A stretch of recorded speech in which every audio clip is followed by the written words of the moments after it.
Naturally, the entertainment industry has discovered another creative breakthrough, charging more for the same old thing. Somehow, Xbox has carried that idea beyond subscriptions by making an aging console substantially more expensive than it was at launch. First, the ordinary Series X with a disk drive now costs €799.99.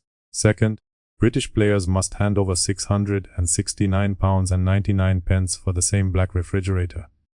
Finally, none of that money buys a new generation, faster processor, larger drive, special controller, or complimentary apology. Progress has rarely looked so much like a ransom demand. Europe is paying roughly €300, more than the Series X launch price. Britain is paying roughly £220 more than it paid in 2020. Why, then, is Xbox making entry harder while its hardware revenue is already moving in the wrong direction? Predictably, Microsoft says the machine exists inside a business model built around attracting players, selling games, collecting subscriptions, and keeping customers inside the Xbox ecosystem. Apparently, the modern audience is anyone who sees an €800 price beside hardware from 2020 and thinks that seems sensible. Meanwhile, buyers must learn about memory shortages, storage costs, manufacturing margins, currency pressure, and why none of those explanations produce better performance. Eventually, I examined the announcement, because watching a trillion-dollar corporation promote financing beside a price increase has the precision of a surgeon leaving his watch inside the patient. Miraculously, nobody seems to have asked whether making the budget console cost €500 damages the budget part. Essentially, the Series X remains the Black Tower launched in November 2020, while the Series S remains its smaller and weaker sibling. Technically, the flagship still uses an 8-core Zen 2 processor, RDNA2 graphics rated at 12 teraflops, 16 GB of GDDR6 memory, and a 1 TB solid-state drive. Admirably, those specifications were strong at launch and remain capable today.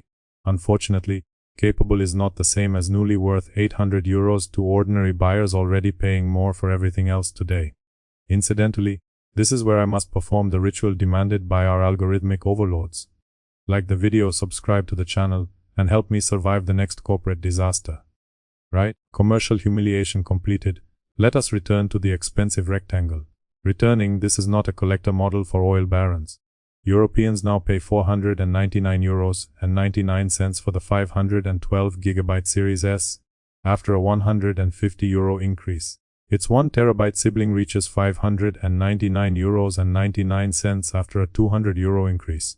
Above that, Digital Series X lands at €749.99 after a €200 increase.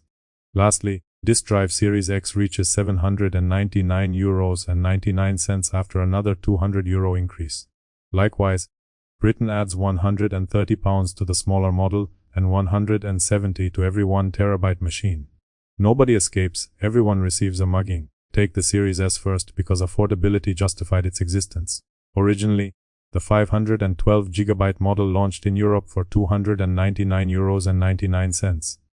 Today, that entry point costs €200 more before any game, subscription, headset, or extra storage. Remarkably, Xbox has transformed its budget machine into a commitment. Imagine selling an economy car for 6 years, then demanding executive money because tires became expensive.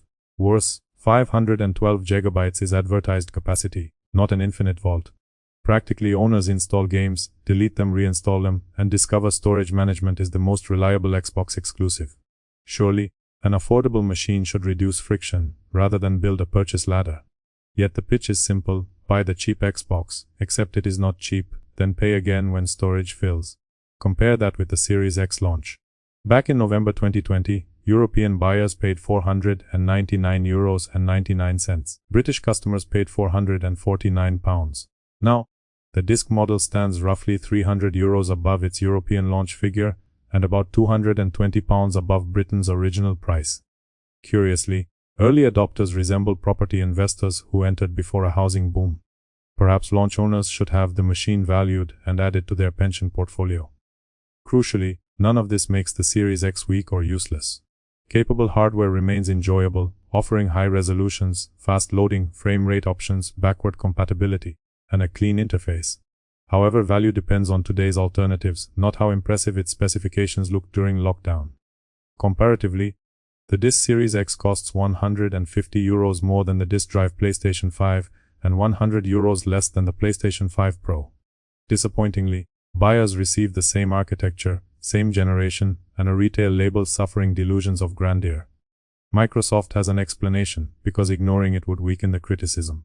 According to Microsoft, console storage and memory prices increased by more than 2.5 times and could double again by autumn 2027. Consoles are typically sold near or below manufacturing cost because platform holders recover money through games, subscriptions, accessories, and services. Fairly, that makes a component crisis painful for Xbox. Honestly, supply pressure can be real while the finished product still offers dreadful value. Both facts fit inside the same depressing box. Nevertheless, Microsoft's solution moves the headache into the customer's shopping basket. Consumers receive no ownership stake, rebate, free software, extra capacity, or guaranteed discount when costs eventually fall. Specifically, they get older hardware at a newer premium and the privilege of understanding why. Commercially, the move protects Microsoft's margins and limits losses.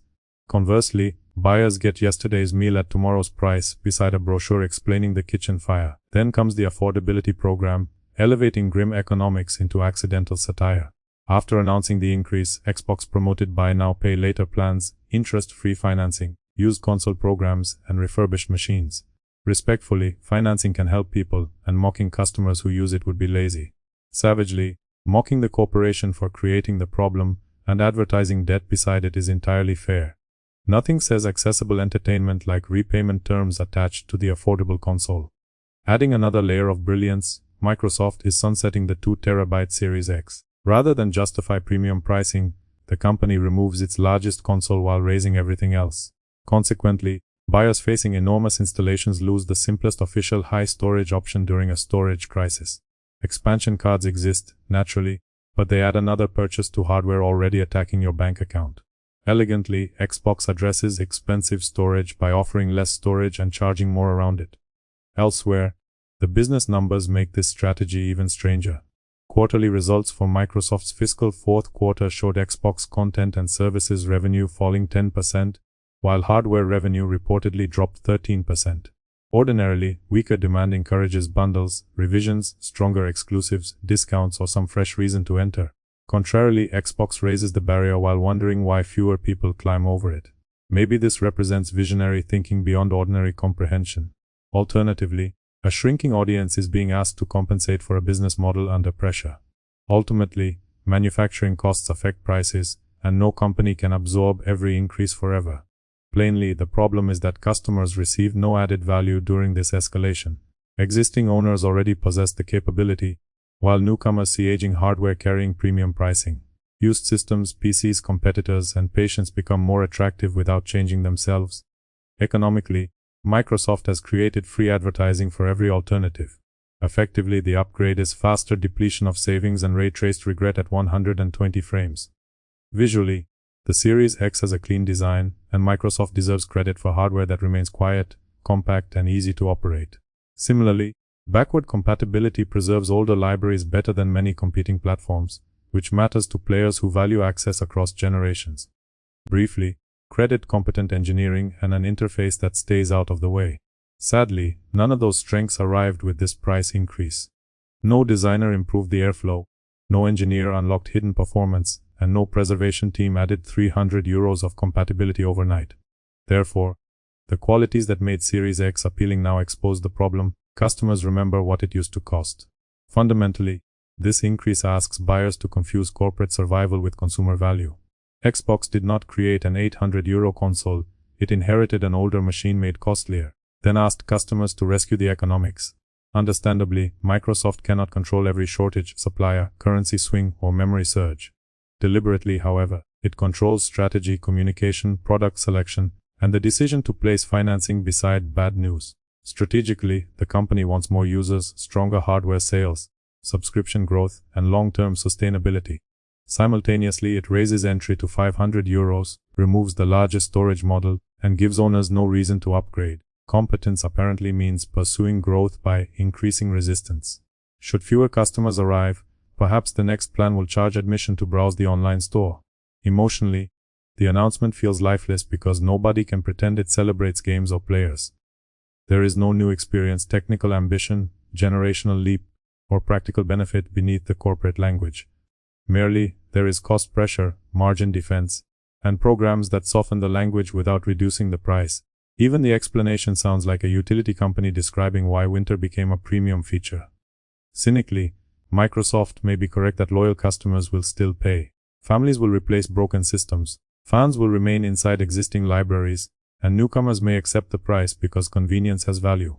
Gradually, every increase teaches people to delay, buy used, change platforms, build a computer, or stop believing consoles become cheaper with age. That lesson could cost Xbox more than the memory chips. Historically, aging hardware became cheaper after enthusiasts funded the launch years. Looking ahead, this backward generation warns that the same memory and storage pressure could make the next Xbox even harder to price for ordinary buyers. Previously, Xbox sold powerful hardware, convenient access, and aggressive value. Presently, it sells an invoice searching for justification. So, the real question is not whether Series X still performs well. Clearly it does. Instead, ask whether this machine delivers €800 of value when used hardware, PCs, competitors, and your existing consoles stand nearby. Often, customers find the answer before Microsoft's finance application finishes loading. Arguably, the finest Xbox feature is backward compatibility with its launch price, because looking backward reveals the version that made financial sense. At €800, are you buying a Series X, building a PC, purchasing used hardware, or walking away completely? Anyway, that's all I've got for today. Go away now.